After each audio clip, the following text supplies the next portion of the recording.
술은 마셨지만 음주운전은 아니다. 아니 이거 하정은 평론 옛날에 그 아이돌 멤버 그 남자분이 했던 막 그 얘기 또 우리가 하려는 거예요 지금?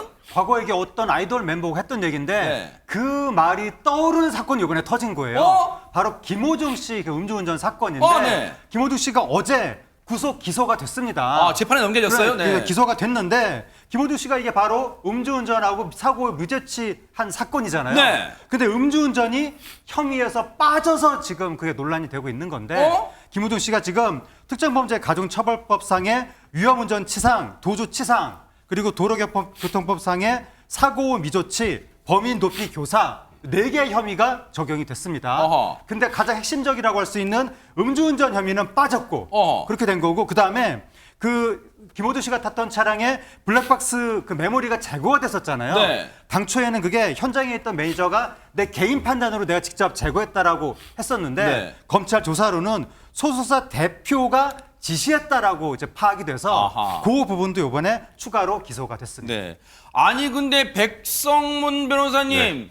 본인이 음주했다고 시인했잖아요. 근데 왜 음주운전 혐의가 이 기소하면서 혐의는 빠진 거예요? 일단 경찰에서는 음주 부분도 기소 의견으로 검찰로 넘겼습니다만 그때 이제 기억하시겠지만 김호중 씨가 사고를 내고 그 다음날 오후에 경찰서에 와서 네. 그러니까 쉽게 말해서 음주 측정을 했는데 안 나왔어요. 그러면 원래 우리가 보통 위드마크 공식이라고 하면 네.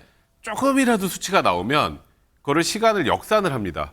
술을 뭐 이제 지금 이 정도 나왔으면 이게 어떻게 분해가 됐으니 운전할 당시에 술을 어느 정도 마셨는지가 이제 음주운전 여부를 결정하는 거잖아요. 예. 이걸 역산을 하려고 하는데 역산할 근거가 없으니까 오마. 경찰은 김호중 씨의 몸무게나 뭐 이런 것들 그다음에 술 먹은 양을 종합해서 그러니까 가상으로 위드마크 공식을 적용을 해보려고 했는데 네. 검찰 입장에서는 이것만 가지고는 음주운전죄가 유죄가 나오기 어렵다라고 판단을 해서 제외를 한 거고 또 무엇보다 김호중 씨가 일단은 음주 상태에서 운전하고 사고 내고 매니저 자백 허위 자수시키고 본인은 구리 쪽에 있는 모텔로 갔잖아요. 아하, 거기서 네네. 편의점에서 또 술을 마시는 게 있잖아요. 아하. 그럼 그 술을 먹은 건 음주 이후에 마신 거잖아요. 그러니까 양측 정도 어려운 상황이다. 현실적으로. 네. 그런 걸 고려해서 현실적인 기소가 어렵다고 판단한 것 같습니다. 아니 그렇다면 손정희 변호사님 시청자분들 궁금하실 거예요. 음주운전 혐의가 빠졌어?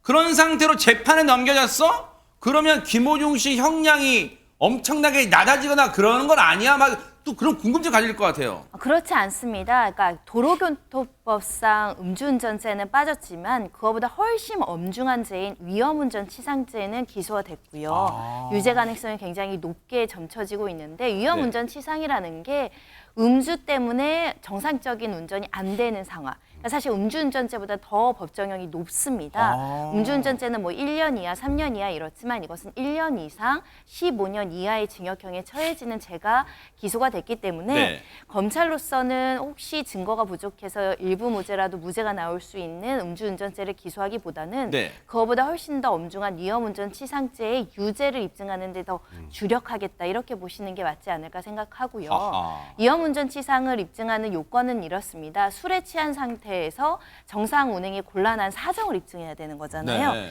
일단 검찰에서는 일단 화질이 개선된 CCTV 영상이 있다. 이 CCTV를 보면 얼굴과 목의 홍조에 술 먹으면 얼굴 빨개지잖아요.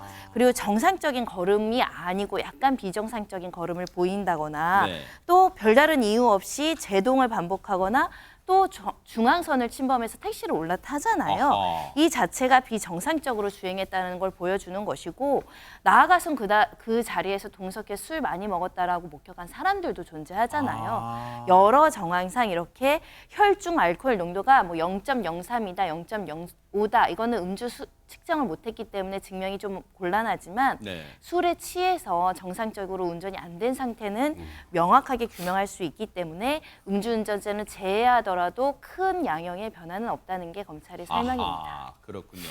일단 분노한 시청자분들과 시민분들 입장에서는 일단은 이게 형량을 낮추는 데는 크게 상관없다니까 일단은 뭐 안도의 한숨을 내실 수도 있어요. 왜냐하면 우리를 모든 국민을 기망했잖아요. 완전히 진짜 경찰도 수사기관도 정말 기만했지만 그런데 보세요.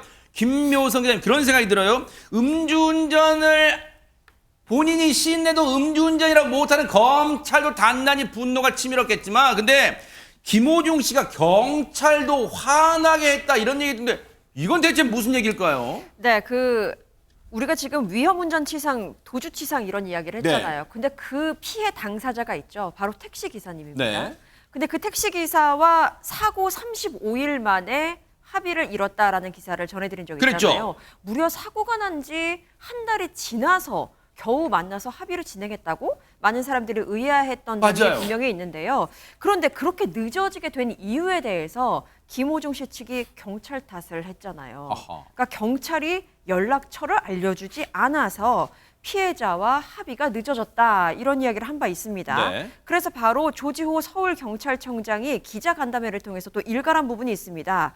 연락처를 안 알려줬다? 그거는 개인정보인데 경찰이 번호를 알려주면 안 된다. 경찰이 오히려 규정을 잘 지킨 것이다 라고 강조를 하면서 직접 피해자를 확인하려는 노력, 그러니까 택시 회사를 찾는다든지 이런저런 노력을 할 수 있었음에도 네. 합의에 이르지 못한 것을 경찰 탓을 한다, 이거는 안 된다라고 일갈을 한 바 있습니다. 그렇죠. 그렇군요.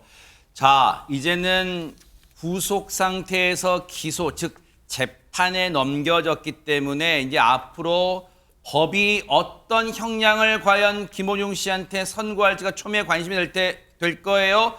뉴스파이터도 여러분과 함께 차분하게 하지만 눈 부릅뜨고 이 사건의 재판 과정도 따라붙어 보도록 하겠습니다.